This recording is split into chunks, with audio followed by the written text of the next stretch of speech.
जय हिंद मित्रांनो.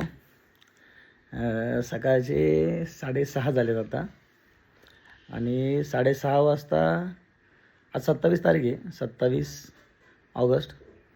उद्या रक्षाबंधन आहे, 28 ऑगस्ट. आणि अकॅडमीमधले 62 मुलं घरी गेलेत का तर रक्षाबंधनसाठी, आणि 17-18 पोरी घरी गेलेत रक्षाबंधनसाठी. आणि एकच पोरगी बघ, 2 पोरी वरती थांबल्यात आणि एक पोरग वरती आहे. मी त्यालाही म्हणतोय दोन दिवस झाले कालपासनं की जा तू घरी, सगळेजण वाट बघतात. पप्पांना फोन केला त्याच्या, मला तू थांबला इथं, सगळेजण गेलेले, त्याला पाठवा, त्याला घेऊन जावा. त्याचे वडील म्हणतात की नाही सर, तो स्वतःहूनच थांबला आहे. आम्ही त्याला किती वेळा सांगितलं, मी मोबाईलसुद्धा दिला त्याला की बाबा जा म्हणून, तो इथंच थांबला आहे. सकाळ आला आहे 6:30 वाजता. म्हणलं आज जरी झोप भेटेल मला, पण आला आहे आणि म्हणलं लायब्ररीची चावी द्या.